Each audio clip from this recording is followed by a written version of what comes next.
Hey folks, how's it going? Dr. Spin, eclectic album reviews and general musical meanderings, and Happy New Year! Which means it's all new music January. So for the next few coming posts are all going to be kind of previews of some of the music that I got over the break and then I'm going to be getting into the next few weeks. Again, these are going to be very quick reviews, kind of cursory listens to each of these albums once or twice each, and just some superficial ideas about the album. And then we're going to put them in rotation and kind of let them spool out over the next few months. The way I'm starting off my new year is with Anamanaguchi's USA, a really great, infectious album.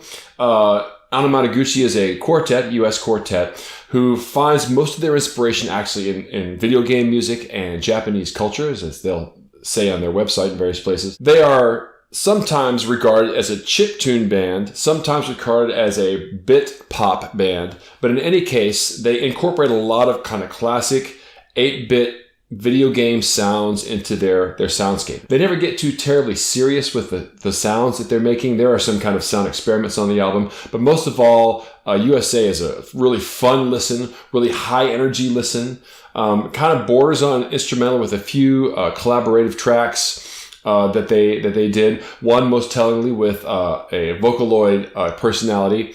Did the backing track for that one.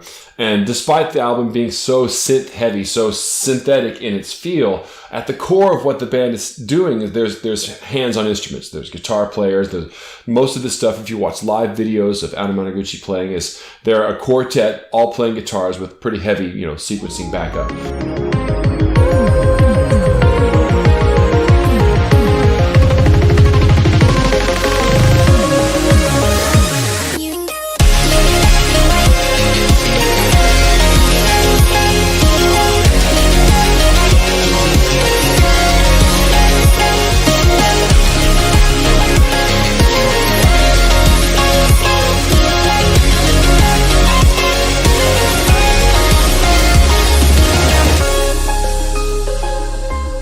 But man, the disc is great and it's a lot of fun to listen to, and I think it's going to be one that I continue to come back to for a while.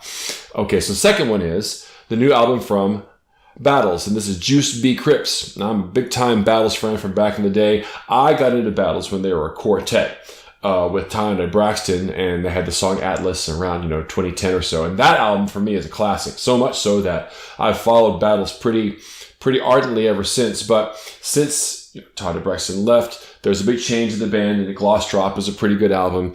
And after that, Lottie Dottie was also an okay album, but I didn't really sell it. And I was kind of ready to kind of jump off the boat with Battles, because on this album, they're coming back as a duo. The second guitar player, Steve Konopka, had left the group, so now it's just drummer and guitar player. And I was kind of apprehensive about it.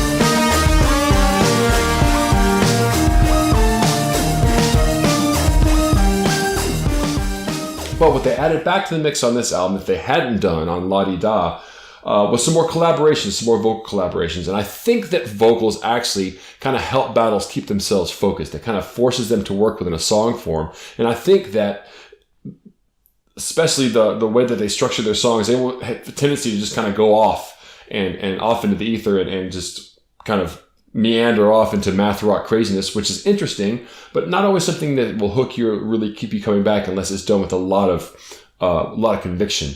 So there's a lot of things on Juice B. Crypts that I like. The hook for me was that not only are they a duo, but they did a collaboration with John Anderson from Yes on there. That's a kind of a big sell for me.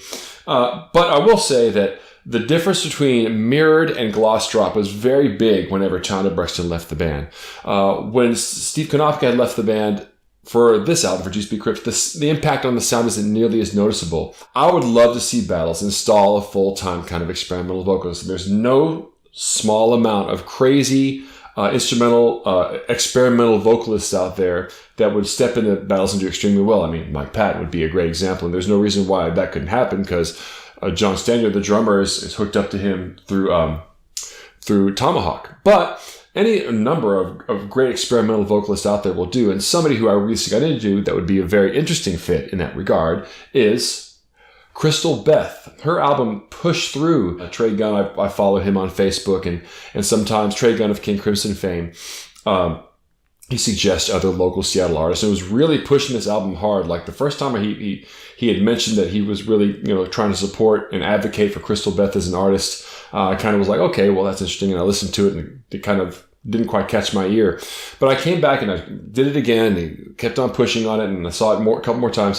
So I got the disc, and man, it's a very engaging and unique disc. I can best describe her by comparing her to other artists in weird mashups. Like she sounds kind of like Bjork, but after Bjork has gone through some sort of like shamanistic ritual in the process of some kind of ayahuasca experiment.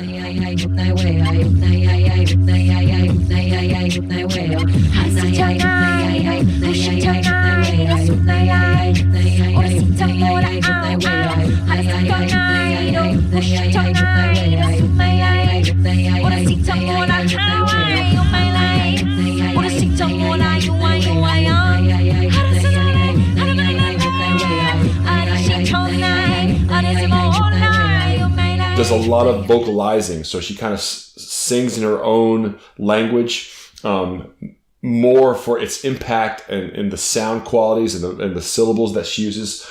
More emphasis placed on that than any kind of lyrics. And lyrics aren't really what she's trying to do here. It's more like trying to evoke some kind of catharsis. She does a lot of looping. She is a clarinet player, so she uses a lot of looping along with clarinets. She beatboxes. The album is pretty much all just her. You have to walk into it knowing that there's some very grating, very cathartic releases on the album that will catch you off guard if you're not buckled in properly whenever you start Push Through. Okay, next album up, I found to be far more engaging and a lot deeper than I expected to be. It's Floating Point's Crush. He's a classical piano player who decided that he was just getting worse and worse at playing classical piano. So then he started playing jazz piano, and then he started being a DJ on the side to help him get through neuroscience school. So he got his neuroscience PhD while he's DJing on the side, and as he's doing that, he's kind of getting into all these electronics.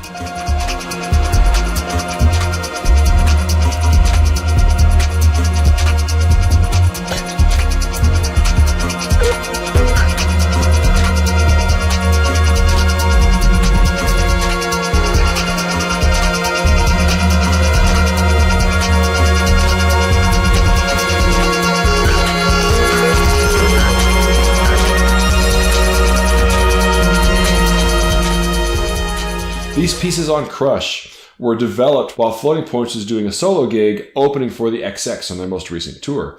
And he challenged himself just to go out there and kind of improvise on some synthesizers in front of the audience. The ideas that he got in this sort of public workshop for himself is kind of how he parsed out and made the Crush album. I kind of, in a short synopsis of it, called it sort of brainy raver music. Okay, next up is an album by Everything, A Fever Dream. About 3 years ago, Everything's previous album, Get to Heaven, was a really big hit in my house. That album has gotten played so much in my house with the kids, and my family love it. Song from that previous one, Spring, Sun, Winter, Dread, I think is like all the kids in my house know all the lyrics to that song, despite them being somewhat disturbing. So that was a really great hit for me personally, with a lot of really great eclectic songwriting on it, very distinctive songwriting. This album also has a lot of the same hooks, has a lot of the same musicianship, shows an ear towards the instrumental aspects of really good pop songwriting.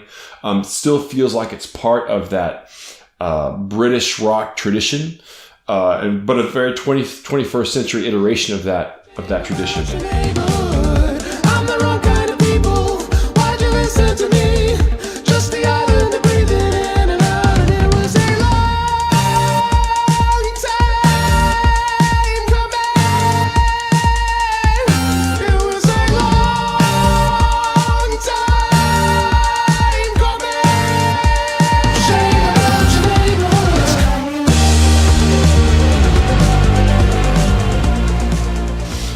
But my one superficial complaint to it, just as I'm listening to it, is I don't get that variety of songwriting, the sort of really quirky songwriting and confident songwriting that pervaded Get to Heaven.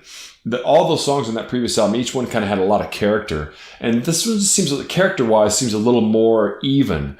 And I don't know if that's necessarily it feels more consistent, but it also has less variety. It doesn't speak as strongly. So we'll see if this one stays in the rotation. I like it listening to it, but it kind of has not grabbed my attention quite yet in a way that would keep it afloat for the next couple months. We'll see. And finally, number 6 is RPWL's Tales from Outer Space. RPWL is a progressive rock group that's been around for quite a while. As a matter of fact, when I very first kind of had my progressive rock renaissance, RPWL was just coming onto the scene. They were a Pink Floyd cover band that kind of evolved into an all-original group. And since 2000, they've released like 7 albums. I've never gotten one of them. I think that I've listened to a couple of RPWL songs and been like, oh yeah, I'll check them out later. And I never have. So this most recent one, of course, has kind of a cool cover. And so that kind of grabbed my attention. And it got really good reviews. So even though this is pretty far down in RPWL's career, this is my first album by the band. I can see definitely how the band was a Pink Floyd cover band. I mean, the guy's got a pretty passable David Gilmour-esque voice. Kind of reminds me of the early Mostly Autumn albums I used to listen to. I also get the sense that there are human hands on instruments, which I always like. The guitar playing is particularly noticeable in its sort of like earthy sense. I mean, it's a very good and creative guitar playing, but definitely feels like a person. You can hear the person playing guitar. It's not overly processed. Cozy and fenced off from the poor. May need much more insurance to be safe, to be sure. But where do I get? Tell me where do I get what I really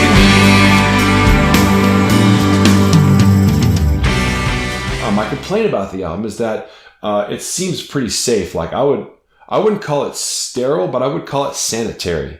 It feels very clean. It feels like there's not that many chances being taken, even though there is some adventurous stuff going on in the composition department. The performance department, and especially vocally, feels a little bit even. So it's hard to feel like the excitement that seems to be there musically isn't always reflected in the melody and in the performance of the vocals. So that's what I'm going to have to come back to some, though. Any kind of progressive rock album like that deserves a few listens to digest what's going on with it and get a good sense of what's really happening. Okay, so those are my 6. This is the first 6 for this year. If you haven't heard, I have started a Spotify presence over there in the Dr. Spin, so you can go check it out. And these representatives from these posts will be posted to a 2020 list, like it's a pretty long, year-long list I'll just kind of keep adding to. I've also been trying to create lists for my past top albums of each year. So if you want to go check out those are a little bit shorter mixes. If you have any suggestions as to how I should use the Spotify account, please let me know. I don't really use Spotify, but I would like to know how other people use it. So it could be most beneficial. And also, of course, if you like the post, subscribe, like it, and we'll have another post coming out probably about a week or so with the next 6 albums. And until then, I'll catch you guys on the flip side.